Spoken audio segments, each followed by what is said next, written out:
انتہا پسندی کے تحت دہشت گردی بھی ہے، فرقہ واریت بھی ہے، اور اسی طرح بہت سے عوامل ہیں جو اس کے تحت آتے ہیں۔ ٹھیک ہے، میں سمجھتا ہوں انتہا پسندی میں سب سے بنیادی عنصر یہ ہے کہ ایک شخص اپنے ذہن میں ایک بات کو حق سمجھ لے اور پھر اس پہ ڈٹ جائے، ٹھیک ہے، اگرچہ دلائل سے یہ ثابت ہو جائے کہ یہ اس کا نظریہ درست نہیں، لیکن جس نے پہلے بات کر دی بس وہ اپنی بات پر ختم۔ انانیت کہہ لیں ٹھیک ہے، یا اپنی بات کو ثابت کرنے کے لیے وہ کسی بھی حد تک جانے کے لیے تیار ہو جاتا ہے۔ ٹھیک ہے، اس کے ضمن میں دہشت گردی ذہنی بھی ہے، ناپختگی بھی کہہ سکتے ہیں۔ ذہنی ناپختگی بھی ہے، اور کچھ پس پردہ مقاصد بھی ہو سکتے ہیں۔ ٹھیک ہے، یعنی کچھ ذہن تو پختہ ہے لیکن سیاسی مقاصد، مذہبی مقاصد اور معاشی مقاصد، معاشرتی مقاصد۔ تاریخ بھری پڑی ہے کہ جو مفادانہ جو رویے ہیں وہ ہمیشہ رہے ہیں، انہوں نے تباہی پھیلائی ہے معاشروں میں۔ اور آپ دیکھیں، تاریخ اٹھا کے دیکھیں، جنہوں نے انتہا پسندی کو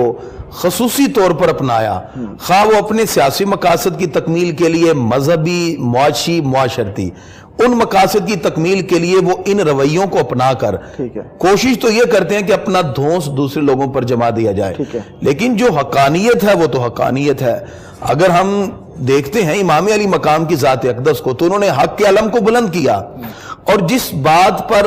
یزید ان کو مکمل طور پہ یہ مجبور کر رہا تھا کہ آپ گھٹنے ٹیک دیں، تو آپ نے کلمہ حق کو بلند کر کے بتا دیا کہ اہل حق اگرچہ تعداد میں تھوڑے بھی ہوں، اللہ تعالیٰ انہی کے ذہن کے اندر جو اخلاص کی دولت ہے، اللہ برکتیں انہی کو دیتا ہے۔ انتہا پسندی ہمارے معاشرے کے اندر اس وقت ایک ایسا ناسور ہے جس نے ہمارے معاشرے کو تباہ و برباد کر کے رکھ دیا۔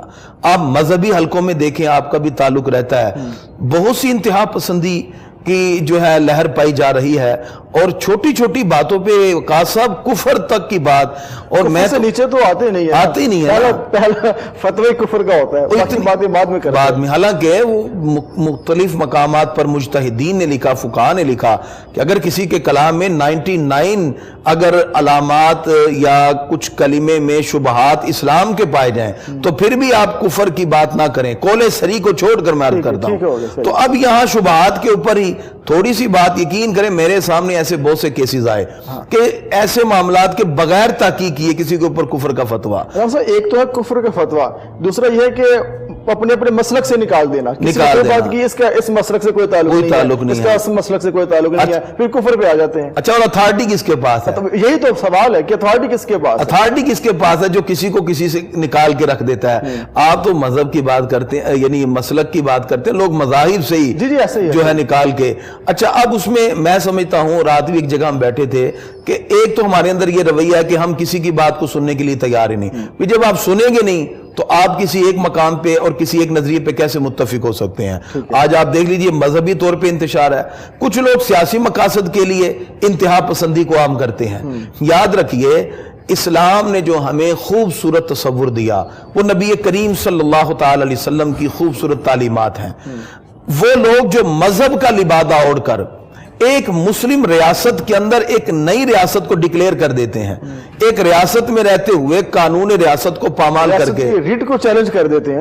دیتے ہیں، اور وہ ریاست میں ایک نئی ریاست بنا دیتے ہیں۔ یاد رکھیے، انہوں نے لبادہ تو اسلام کا اوڑھ رکھا ہے، لباس خضر کے اندر جو ان کے مقاصد ہیں، جو عزائم ہیں، وہ اسلام کے مطابق نہیں، اور یہ اسلام کو بدنام کرنے کی ایک ایسی جو ہے یہ کوشش چل پڑی ہے کہ ان لوگوں نے اسلام کا نام لے کر نعوذ باللہ ایسے عمل اختیار کیے جس کو دیکھ کر ایک سطحی سا ذہن رکھنے والا شخص اسلام سے برگشتہ ہو جاتا ہے۔